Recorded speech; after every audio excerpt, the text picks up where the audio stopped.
Bien, merci à vous pour l'invitation, que ce soit les présidents ou les modérateurs. Donc le sujet était comment gérer les soucis, et je me suis dit qu'on allait plutôt faire comment les éviter. Donc l'arthrose isolée fémoro-patellaire est rare, on l'a vu.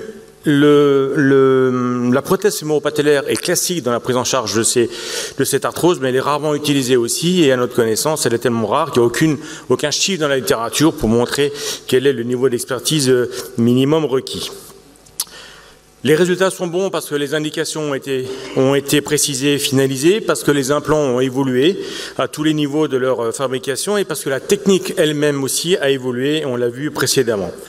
Alors la technique a évolué parce qu'on prend en considération la dysplasie, le tilt patellaire et la subluxation patellaire, ce qu'il faudra corriger dans la réalisation de cette prothèse fémoro-patellaire, au risque d'être pénalisé par des complications qui peuvent se potentialiser. Donc, quelles sont les erreurs techniques? La mauvaise indication, on en a parlé, la mauvaise exposition, la mauvaise coupe patellaire et la mauvaise préparation et positionnement de l'implant fémoral. Maintenant, anticiper, c'est toujours quand même mieux que d'avoir des soucis et de devoir les traiter. Et donc l'anticipation, c'est analyser le patient du point de vue clinique, sa motivation, son envie, ses besoins, mais aussi du point de vue clinique avec l'absence d'un flexum, et du point de vue radiologique, on l'a dit, il faut qu'il y ait un axe frontal corrigé, enfin, qui soit respecté, il ne faut pas d'atteinte fémoro-tibiale, arthrosique ou préarthrosique, il faut une épaisseur suffisante de la patella et traiter la hauteur rotulaine si celle-ci est pathologique. Donc l'approche, comme l'a dit Sébastien, faites ce que vous savez mieux le faire. En attendant, pensez à l'approche latérale. Pourquoi? Parce qu'elle permet de faciliter l'exposition latérale. Elle permet un release latéral, notamment quand il existe un tilt ou une subluxation. Pensez aussi à l'osteotomie de la tuberosité tibiale qui doit être réalisée ou qui peut être réalisée. Donc il faut y penser s'il y a une difficulté d'exposition, si l'origine est la dislocation ou l'instabilité fémoro-patellaire de cette arthrose, et s'il y a un défaut de centrage rotulien.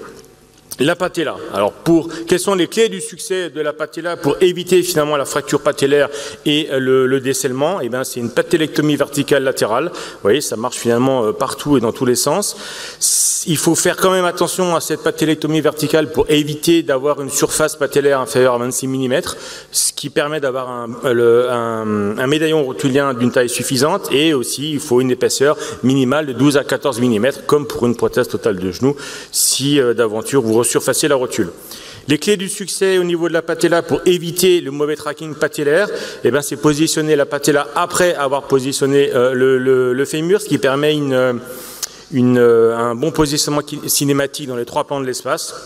Et il va falloir la médialiser et la distaliser le plus souvent, comme on le fait dans une prothèse totale de genou.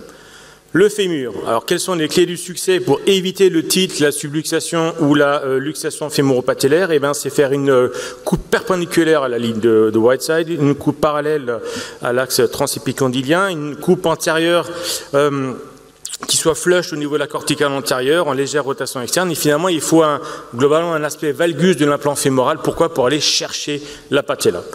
Les clés du succès au niveau du fémur pour éviter d'augmenter l'espace antérieur et donc les douleurs antérieures, pour éviter le tracking, le bad tracking et les accrochages, eh ben, il faut une coupe flush. Les deux Sébastien en ont parlé par rapport à la corticale antérieure, et éliminer cette dysplasie que vous aurez au préalable analysée, d'où l'intérêt de l'analyse radio initiale. Les éléments du succès au niveau du fémur pour éviter le maltracking, la subluxation et la luxation, c'est la position de l'implant. Vous voyez, on répète un petit peu les choses, mais la position de l'implant fémoral est fondamentale. Il faut qu'il soit orienté en valgus et qu'il aille légèrement vers l'arrière et le dehors pour aller finalement chercher la patella, et qui soit flush au niveau de la corticale antérieure, on l'a déjà dit, mais aussi au niveau de la partie toute distale du condyle fémoral latéral. Maintenant, quels sont les problèmes finalement qu'on peut rencontrer? Eh ben, c'est l'accrochage proximal de l'implant patellaire au niveau de la partie proximale de l'implant fémoral. C'est secondaire à une patella alta, il va falloir forcément la distaliser.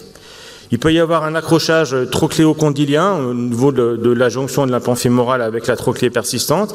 Eh ben, c'est une mauvaise position de l'implant trochéen. Il va falloir le repositionner, le réorienter. Et il est important de noter que dans ces cadres-là, l'ostotomie tuberositaire ne sert à rien. Le tilt patellaire, en général, c'est une insuffisance de la libération latérale ou une taille trop petite, donc il va falloir libérer ou mettre plus grand. L'instabilité fémoro-patellaire, Instabilité rotulienne, en général TAGT trop élevé, tension excessive latérale, va donc falloir libérer un latéral et réaliser une ostéotomie tubérositaire. Donc en conclusion, c'est une chirurgie exigeante, mais qui donne des bons résultats sous réserve que ce soit la bonne indication, la bonne technique et la bonne analyse radio. Les erreurs ont tendance à se potentialiser, donc il vaut mieux les prévenir que les guérir. Et on a vu que l'avenir est certainement la robotique et les guides de coupe sur mesure. Je voulais vous remercier pour votre attention et remercier spécifiquement Franck Rémy qui m'a aidé à la réalisation de ce topo. Merci.